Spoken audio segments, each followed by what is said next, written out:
চৈত্র Navratri 9 April থেকে চৈত্র নবরাত্রি হিন্দু নববর্ষ শুরু হবে। এবার খড় মাস চৈত্র নবরাত্রি শুরু হতে চলেছে। খড় মাস 14 মাস থেকে শুরু হয়েছে, যা শেষ হবে 13 এপ্রিল। এবারে চৈত্র নবরাত্রি ও বাসন্তী পুজোয় কিছু রাশির জাতক জাতিকার দেবী বিশেষ কৃপা পেতে চলেছে। এই চৈত্র নবরাত্রিতে শুক্লপক্ষের প্রতিপদ তিথি থেকে হিন্দু নববর্ষ শুরু হয়। শক্তি উপাসনা উৎসব চৈত্র নবরাত্রি এই দিন থেকে শুরু হয়। নবরাত্রির 9টা দিনে দেবী দুর্গার 9 রূপের ভিন্ন রূপের পুজো হয়। ধর্মীয় বিশ্বাস আছে এই চৈত্র নবরাত্রিতে আচার অনুসারে দেবী দুর্গার পুজো করলে সমস্ত ঝামেলা, অশান্তি, মানসিক অস্থিরতা কাটিয়ে সুখ সমৃদ্ধি ভরে আসে। চৈত্র নবরাত্রি গ্রহদের রাজা সূর্য বড় রাশি পরিবর্তন করতে চলেছেন। সূর্য এই পরিবর্তনের পুরো বছরের মধ্যে সবচেয়ে বিশাল বলে মনে করা হয়। সাধারণত সূর্য প্রতি মাসে তার রাশি পরিবর্তন করে, যাকে আমরা সংক্রান্তি নামে জানি।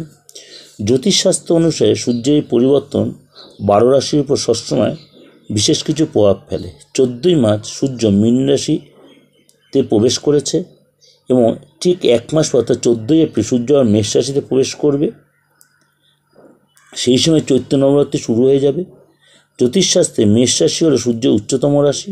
সূর্য এই রাশিতে প্রবেশ করার সঙ্গে সঙ্গে তা উচ্চ প্রভাব দিতে শুরু করবে এবং ভাগ্যকে উজ্জ্বল করবে, যাতে সূর্য উচ্চ অবস্থায় রয়েছে।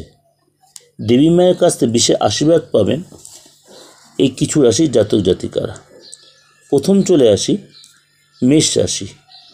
এই রাশির জাতক জাতিকারা চৈত্র নবরাত্রিতে মা দুর্গা সূর্যের আশীর্বাদ পেতে চলেছেন, কারণ এপ্রিল মাসে সূর্য মেষ রাশিতে যাত্রা করেছে। এপ্রিল মাসে সূর্য মেষ রাশিতে যাত্রা করবে। পরিবারের কোনো সদস্যের স্বাস্থ্য খারাপ থাকলে উন্নতি হবে, অর্থাৎ বাড়িতে শুভ কাজ ঘটবে। পিতার সহায়তা বা পিতৃতুল্য কারো সহায়তায় আপনি কোনো অমীমাংসিত কাজ সাকসেস পাবেন এবং সম্পদ বৃদ্ধি হবে। আর্থিক জায়গায় ডেভেলপ, মানুষের শান্তি পাবে, কিন্তু ভীষণ রাগ জেদটা বেরোবে, এটাকে আপনাকে কন্ট্রোল করতে হবে। নেক্সট যে রাশি, এটা হচ্ছে কর্কট রাশি। এই রাশির জাতকরাও মা দুর্গার আশীর্বাদ পাবেন।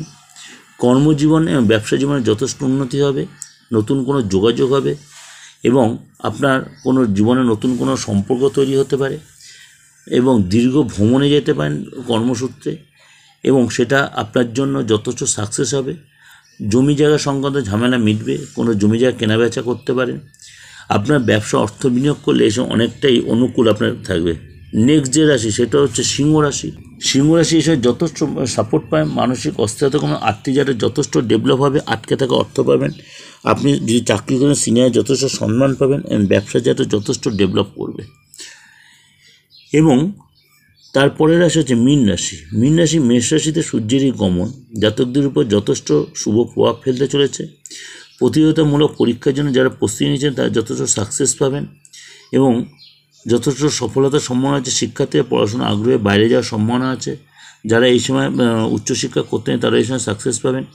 পরিবারের সুখের বাতাবরণ তৈরি হবে, দাম্পত্য জীবনে সুখের হবে এবং চাকরিতে পদোন্নতির সম্ভাবনা রয়েছে। এই মোটামুটি ওভারঅল আমি 4 রাশি নিয়ে আলোচনা করলাম।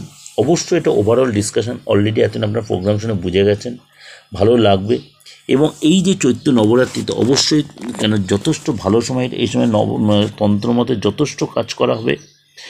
যদি কারো যোগাযোগ করতে অবশ্যই যোগাযোগ করে নিতে পারেন, কেন এইটা হচ্ছে তন্ত্রের হচ্ছে বিশাল সময়। এই চৈত্র নবরাত্রি আর যে আমাদের শারদীয় উৎসবের নবরাত্রি, এই দুটো সময় হচ্ছে যথেষ্ট ভাইটাল সময় তন্ত্র মতে কাজ করার জন্য। যে কোনো ভালো মন্দ কাজ এই নবরাত্রিতে যথেষ্ট এফেক্ট হয়, অনেক কুইক অ্যাকশান হয় যাকে বলে। যদি মনে হয় আপনারা এই সময় সেটাকে কাজে লাগাতে পারেন, ইউটিলাইজ করতে পারেন। আর ভালো লাগলে লাইক করবেন, সাবস্ক্রাইব, নোটিফিকেশনটা অন করবেন, যত লোকে শেয়ার করবেন। নবরাত্রি ভালো করে কাটান। আজ বন্ধু নমস্কার, ভালো থাকুন।